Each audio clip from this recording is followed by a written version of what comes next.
Assalamualaikum warahmatullahi wabarakatuh, sahabatku, saudaraku semua. Semoga selalu dalam kebahagiaan dan dalam kasih sayang Allah. Amin ya Allah. Jadi kita ngopi-ngopi lagi nih, ya. Udah pada ngopi belum?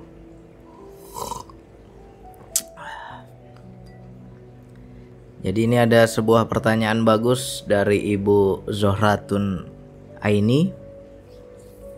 Assalamualaikum warahmatullahi wabarakatuh. Maaf lahir batin juga Bang Andi, karena kadang berprasangka bahwa Bang Andi lupa kalau pertanyaan yang lama belum dijawab-jawab juga. Bang Andi, apakah musik yang tidak bernuansa religi itu haram? Waalaikumsalam warahmatullahi wabarakatuh. Ya sama-sama Bu, mohon maaf lahir batin juga. Mohon maaf juga kalau nggak dijawab-jawab pertanyaannya ya. Terkadang terlalu banyak teman-teman kita bertanya ya. Yang mana rezekinya lah. Kalau saya jawab berarti ya itu rezekinya. Kalau belum dijawab ya berarti belum rezeki, gitu aja lah. Jadi kita selalu prasangka baik aja ya. Jadi ini kalau ditanya tentang haram berat. Kalau ditanya hukum haram halal ini berat ya. Nanti coba ditanyakan sama yang ahlinya aja lah ya. Kalau mengenai hukum ya saya juga belum paham, saya juga nggak ngerti. Lantas kenapa Bang sering kita mendengar banyak para ulama berkata bahwa musik itu haram? Ya saya juga nggak tahu. Kalau dibilang kenapa musik itu haram, saya juga nggak ngerti. Makanya tanyakan yang paham tentang asal mula musik itu diharamkan karena apa, kisahnya bagaimana, penyebabnya bagaimana ya. Jadi menurut saya kita jangan ikut-ikutan berkata haram, tapi kita harus pahami dulu dahulu itu waktu diharamkan itu seperti apa kisahnya. Jadi ini kita tukar pikiran aja lah ya. Saya bukan ustadz, bukan ulama, saya juga nggak ngerti ilmunya. Kita memakai logika, memakai akal sehat ya. Apakah musik itu bisa dikatakan haram Bang?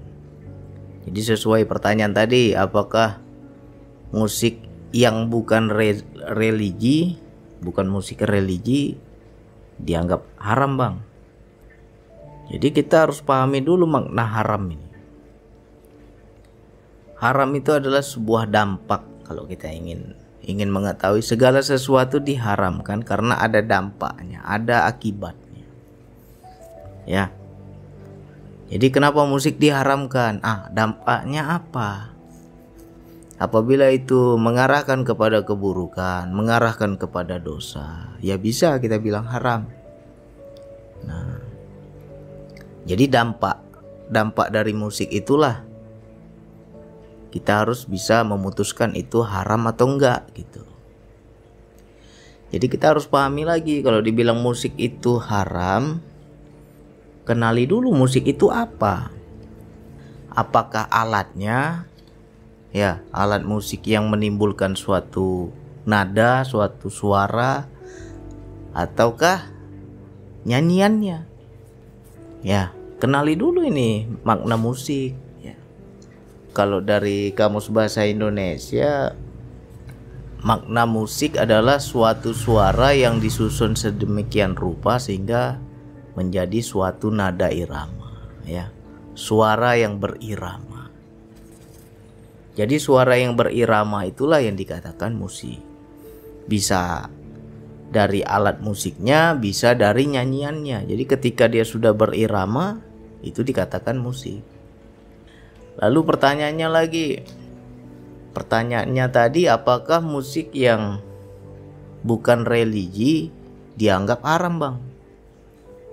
Siapa bilang musik yang religi tidak haram? Jangan dibilang mentang-mentang religi kita bilang nggak haram. Siapa bilang?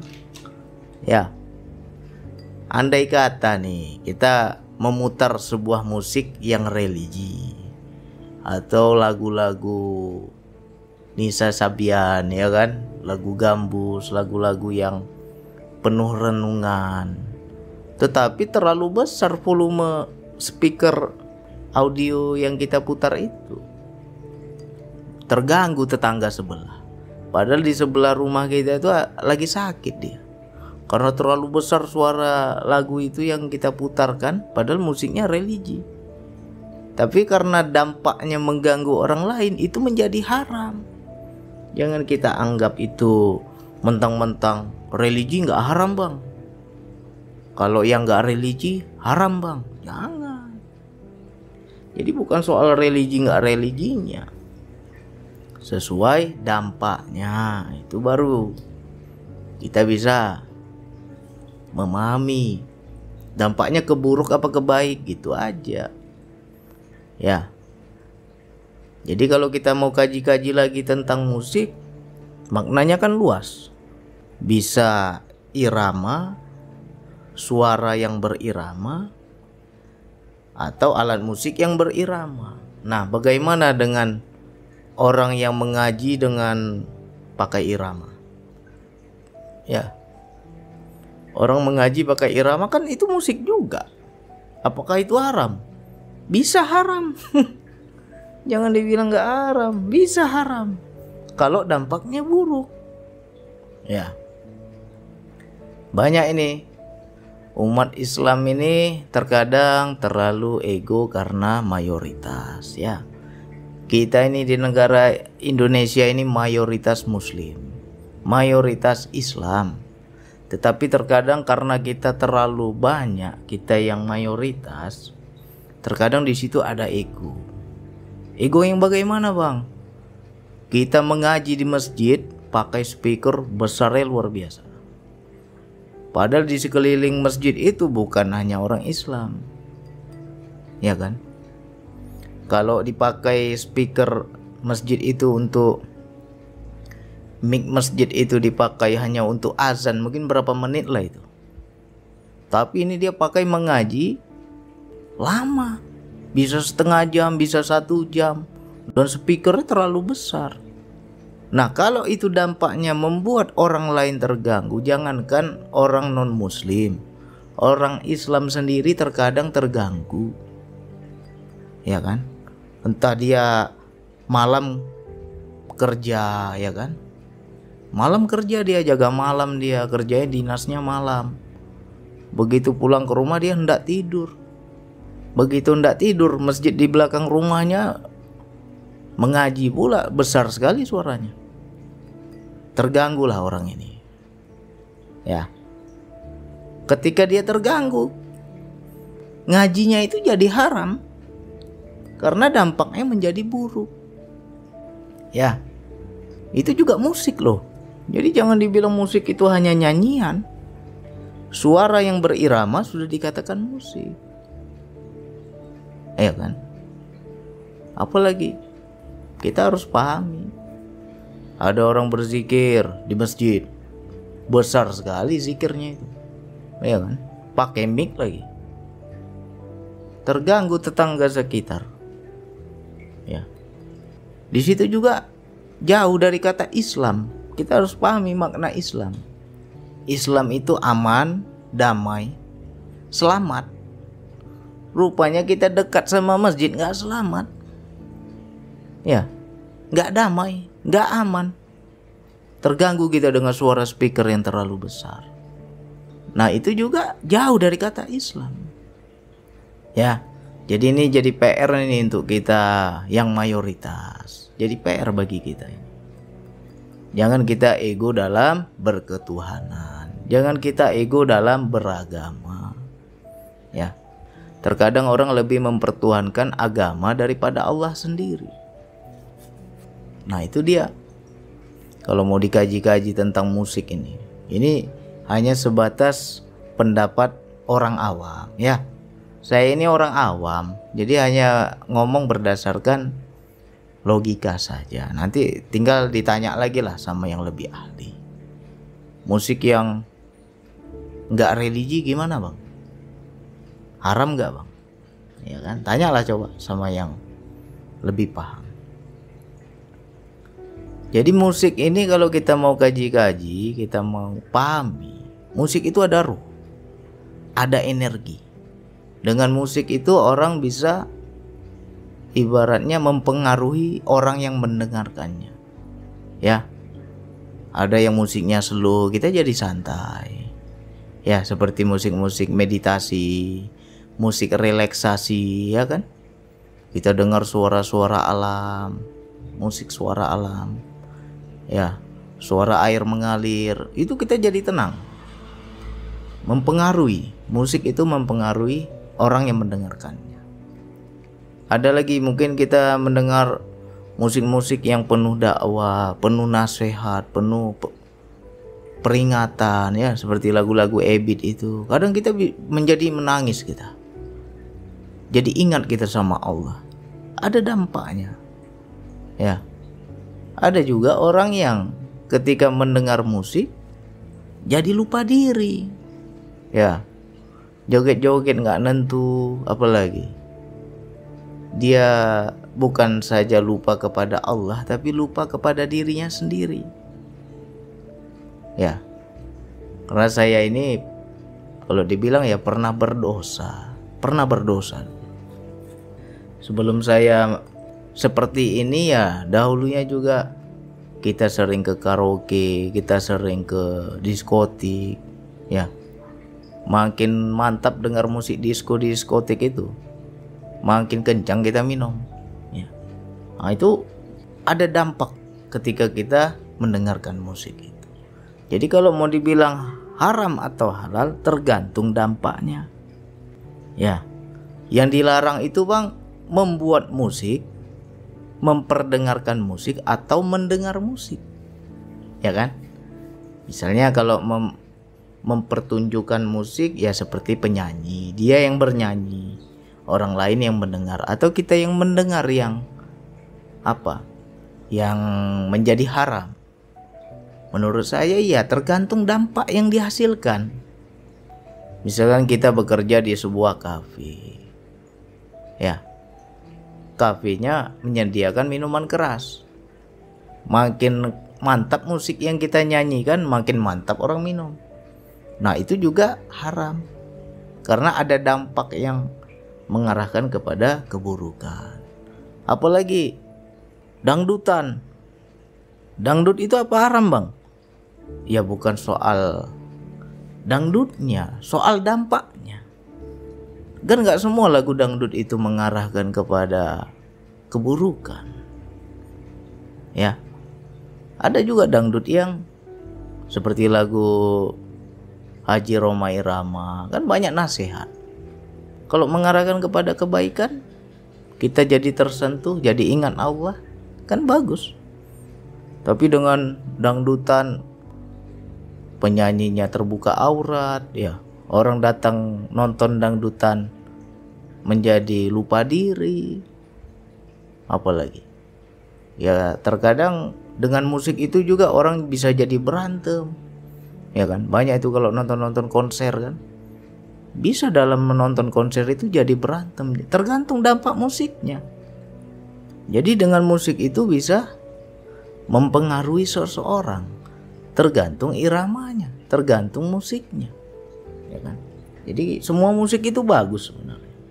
Tinggal bagaimana kita pandai-pandai memahami nanti dampaknya apa ya, ya kan? Macam kita naik mobil, kalau kita tuh dalam perjalanan jauh naik mobil, kita putar musik itu sepanjang perjalanan, kita jadi semangat, ya kan? Jadi nggak ngantuk karena ada musik, kan baik itu. Jadi jangan dibilang semua musik itu haram. Ya kita pakai logika aja lah. Karena kalau kita hanya mengikuti tanpa mengkaji, misalnya kata Ustadz bang haram bang, ya kaji dulu lah, pahami dulu, tanya baik-baik hal haramnya yang seperti apa, ya kan? Allah itu tidak pernah membuat hukum yang menyusahkan manusia. Terkadang kita sendiri yang menyusahkan diri kita, ya. Sesuatu yang Tidak haram diharamkan, sesuatu yang haram dihalalkan, kadang terbalik-balik. Jadi intinya kembali kepada akal jernih kita, ya. Kita berpikir jernih saja. Contohnya lagi apa bang? Musik yang haram bang? Ya banyak lah. Kalau kita mau kaji-kaji, mungkin teman-teman sering merasa terganggu. Kita lagi enak makan ini di lesehan, ya kan? Kebetulan lapar sekali kita. Begitu dihidang makanan itu, makanlah kita kan, lahap kita makan. Tiba-tiba datang pengamen. Sudah datang pengamen, suaranya pun gak enak. Itu juga menjadi haram, karena orang jadi terganggu. Ya, kalau pengamen itu datang suaranya enak, suaranya merdu, kita pun jadi terhibur. Ya mungkin kita gak ngeluh. Tapi teman-teman pasti pernah merasakan. Ini suaranya sudah nggak bagus, gitarnya juga nggak bagus dengernya, musiknya, dan kita jadi terganggu. Nah, jadi dampak musik yang membuat orang terganggu, itulah yang dikatakan haram. Ya, yang mengarahkan kepada keburukan, itulah yang dikatakan haram. Jadi bukan musiknya yang haram, dampaknya itulah yang kita harus pahami. Sama lah seperti pisau, kita mau pakai untuk potong sayur, ya bagus. Kita mau pakai potong daging untuk masak, bagus. Jangan kita untuk bunuh orang, ya kan? Jadi bukan pisaunya yang disalahkan, tapi perlakuannya itu benar atau salah, baik atau buruk, itu aja. Ya, kalau mau dikaji-kaji lagi tentang musik, di musik itu ada ruh, ada energi. Ya, contohnya saja macam orang ruqyah. Kalau dia baca Quran itu nggak ada intonasi irama tertentu, itu setan nggak akan keluar. Tapi pada saat dia membacakan ayat Quran, di situ ada irama musik, ada intonasi, ada nada, ada irama, ya kan? Bahkan saya memandu teman-teman zikir juga pakai musik sebenarnya, walaupun itu hanya dari suara saya, ya kan? Ada iramanya itu. Disitulah menjadi energi, dan energi itu bisa mempengaruhi jiwa seseorang. Ya, kita dengar musik yang bagus, yang enak, yang lembut, hati kita juga lembut. Kita dengar musik yang keras, kita jadi semangat, ya kan? Nah, jadi tergantung dampaknya. Ya, jadi kalau teman-teman mau memahami, ya seperti yang sudah sering saya pandu itu akan paham. Pada irama suara itu ada daya, ada nada, ada energi, ya. Nah, ini kita cobalah, ini kita coba. Nanti dengarkan, pasang sikap menerima, rasakan dayanya, ya. Dengarkan, rasakan dayanya.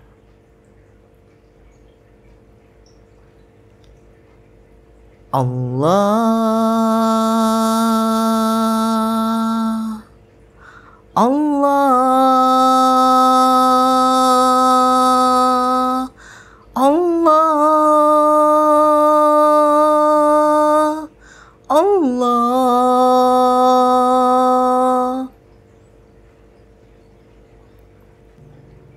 Nah, pada irama itu teman-teman pasti merasa hanyut, merasa jiwanya tenang, merasa terangkat, merasa mikraj, merasa ketarik.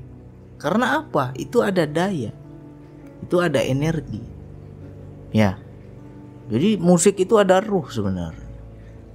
Nah, tinggal bagaimana kita memakai musik itu untuk kebaikan apa untuk keburukan. Jadi kalau dibilang bang, musik yang halal seperti apa, yang haram seperti apa, ya kita harus bijak lah. Ya, jangan suka ikut-ikutan orang. Sebenarnya benar dan salah itu sudah ada pada diri kita sendiri. Ya. Jangan mentang-mentang kita dengar musik religi kita bilang itu halal. Musik yang enggak religi kita bilang haram. Siapa bilang? Tergantung dampaknya. Ya. Musik religi pun kalau suaranya terlalu besar, terganggu tetangga, ya jadi haram. Ya. Orang azan di masjid suaranya juga enggak enak didengar. Udah itu speakernya juga terlalu keras, mengganggu orang lain. Itu juga jadi haram. Jadi dampaknya itu yang membuat haram, bukan musiknya. Ya. Orang pakai mic besar-besar di masjid itu.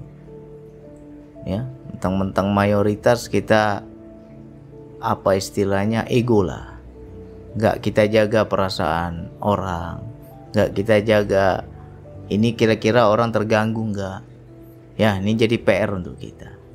Jangan sampai kita melakukan suatu ibadah tapi jadinya dosa. Ya kan?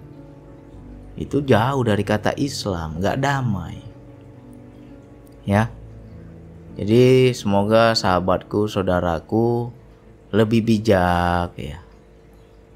Kita pakai akal, pakai logika, pakai pikiran yang jernih ya. Jangan kalau udah dengar, wah kata Ustadz sana bang haram bang, cepat kita bilang haram. Kita harus belajar lagi, pahami lagi. Jadi yang dikatakan haram itu bukan musiknya, tapi dampak dari musik tersebut. Apakah mengarahkan kepada kebaikan atau mengarahkan kepada keburukan. Jika kita mendengarkan musik dan kita tidak terarah atau terdorong melakukan keburukan, ya insya Allah nggak haram. Ya, kadang kita suntuk dengar musik. Dengan musik itu terhibur hati kita, semangat hati kita. Ya baik. Yang bilang haram siapa? Ya kan? Nah, yang penting kita tahu letak dampaknya itu. Oke, mudah-mudahan ini bisa manfaat. Teman-teman bisa paham. Ya, diulang-ulang lagi lah. Pelan-pelan kita belajar ya. Ini hanya pendapat saya saja, jangan dianggap ini sudah benar ya. Saya juga masih belajar. Hanya itu yang bisa saya sampaikan. Wassalamualaikum warahmatullahi wabarakatuh.